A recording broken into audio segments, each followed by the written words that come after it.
السلام عليكم ومرحبا بكم من جديد، وسنة سعيدة بالصحة والعافية إن شاء الله على جميع المتتبعين. كنتمنى لكم يا ربي هذه السنة تدخل عليكم بالخير إن شاء الله، وبالذرية الصالحة وبالرزق إن شاء الله على جميع المتتبعين. إذا اليوم إن شاء الله جيتكم موضوع جديد كنتمنى أنكم تستفدوا منه، وهو أسباب تحجر البطن عند الحامل.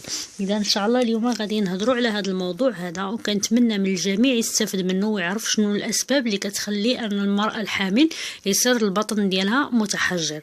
اذا خليكم مع الفيديو حتى الاخير. يستخدم مصطلح الحمل لوصف الفترة التي ينمو فيها الجنين في داخل رحم المرأة، والتي تستمر لمدة 40 أسبوعا أو ما يقدر بحوالي 9 أشهر. المدة التي تحمل فيها المرأة هي 40 أسبوع، من بعد 40 أسبوع تتم الولادة. تحتسب ابتداء من موعد آخر دورة شهرية إلى موعد الولادة، وتصدر الإشارة إلى أن مقدمي الرعاية الصحية يقسمون فترة الحمل إلى 3 مراحل، وهي تتميز كل ثلث منها بأحداث رئيسية لنمو وتطور الجنين. وعندما تصل المرأة إلى الشهر 9 من الحمل، فإن الجنين الذي ينمو في الرحم يقوم بالضغط أكبر على جسم المرأة الحامل. وتتمثل أبرز الأعراض التي تعاني منها النساء الحوامل في الشهر 9، والتي تستمر بالظهور إلى نهاية فترة الحمل، بالشعور بالتعب كثرة التبول، وكذلك هناك ضيق التنفس، بالإضافة إلى ظهور علامات تمدد الجلد. يصبح هناك تشققات في البطن، كما قد ينزل الجنين إلى أسفل منطقة الحوض عند بعض الأمهات الحوامل في الشهر 9. هنا الجنين يأخذ الوضعية الصحيحة للولادة، وبالتالي يصبح أسفل منطقة الحوض، يكون هناك استقبال للولادة،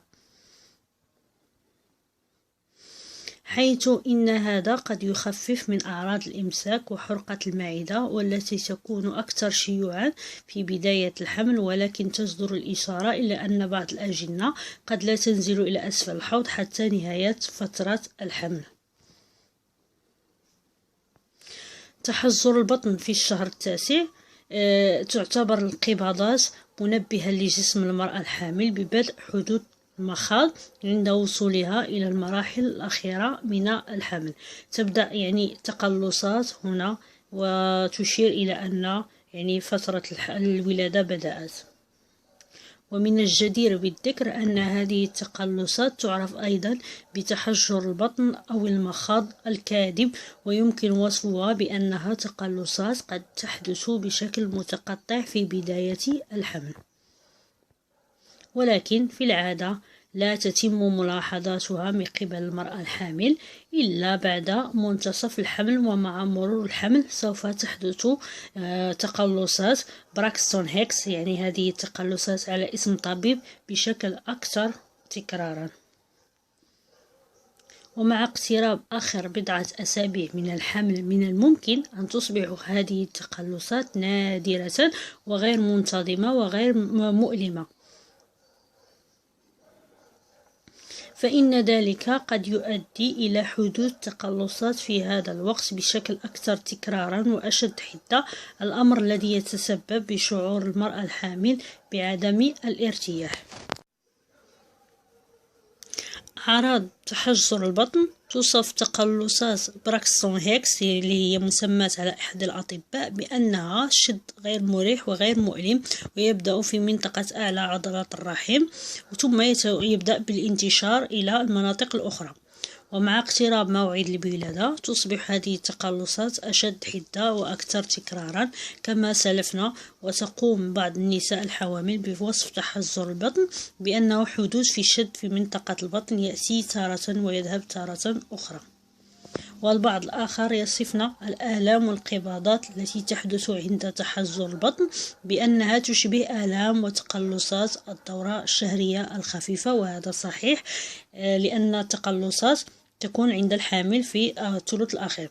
وفي الواقع يمكن تمييز تحجر البطن عن المخاض الحقيقي من خلال معرفة صفات تقلصات الانقباضات الغير مؤلمة في العادة. لا تحدث على فترات منتظمة، لا يقترب حدوث الانقباضات من بعضها البعض، قد تتوقف عند حدوث تغيير في النشاط أو الوضعية، لا تدوم لفترة طويلة، لا تزيد قوتها مع مرور الوقت. يعني للتخفيف من تحجر البطن، تجدر الإشارة إلى أن هناك بعض الإجراءات التي يمكن اتباعها للتخفيف من مشكلة تحجر البطن في الشهر التاسع، وفي حال عدم تحسن الوضعية فإنه ينصح بالتواصل مع مزدوج الرعاية الصحية الخاصة بالحامل، يعني استشارة الطبيب. ومن هذه الإجراءات نذكر ما يأتي: تغيير الوضعية، حيث يمكن المرأة الحامل الانتقال لوضعية الاستلقاء إذا كانت واقفة سابقا، وكذلك تنصح الحامل بالمشي في حالة كانت وضعيتها يعني مستلقية.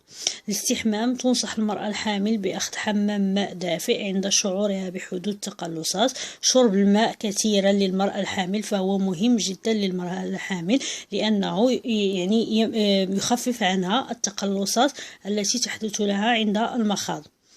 شرب السوائل، حيث ينصح بشرب كوب دافئ من الشاي والأعشاب أو الحليب. الراحة والاسترخاء، حيث أن ممارسة تمارين الاسترخاء أو القيام بالتنفس بشكل بطيء وعميق يساعد على التخفيف من التقلصات والتقليل من الآلام. إذا التقلصات الحقيقية عند المخاض، تحدث التقلصات الحقيقية التي تعتبر إشارة دالة على أن الجسم في وضع المخاض، يعني هنا لا محال لأن الولادة يعني دق جرس الولادة. عندما يقوم الجسم بإفراز هرمون يعني الأكسيتوسين، وهو الهرمون الذي يحفز انقباض الرحم، وتبدأ الانقباضات الحقيقية بالحدوث عند معظم النساء في الأسبوع 40 من الحمل. أما الانقباضات الحقيقية التي تحدث قبل الأسبوع 37 من الحمل فإنها تنصف على أنها حالة ولادة مبكرة، وتتسبب التقلصات الحقيقية في حدوث شد في الجزء العلوي من الرحم من أجل دفع الجنين إلى الأسفل ومن أجل التحضير للولادة. كما أن هذا يتسبب بترقق وتوسع عنق الرحم من أجل المساعدة على خروج الجنين، وكذلك بالتقلصات الحقيقية على شكل موجات، إذ يبدأ الآلام بشكل خفيف ومن ثم يزداد ليصل إلى قمته، وبعدها يبدأ بالانحسار. وفي حال لمس البطن خلال حدوث التقلصات يلاحظ أنه يكون متحجرا. وتجدر الإشارة إلى أنه يمكن الاستدلال على دخول المرأة الحامل بمرحلة المخاض عندما تحدث التقلصات على فترات منتظمة، على سبيل المثال كل 5 دقائق. ومع مرور الوقت فإن هذه الفترات تصبح أقصر وأقصر، ليصبح الفارق بين كل انقباضة وأخرى 3 دقائق، ثم 2 دقيقة، ثم 1 دقيقة. وهنا نشير إلى أن التقلصات الحقيقية تصبح أكثر حدة وأكثر ألم مع مرور الوقت. شكرا لكم على المشاهدة، وإلى اللقاء في موضوع قادم إن شاء الله.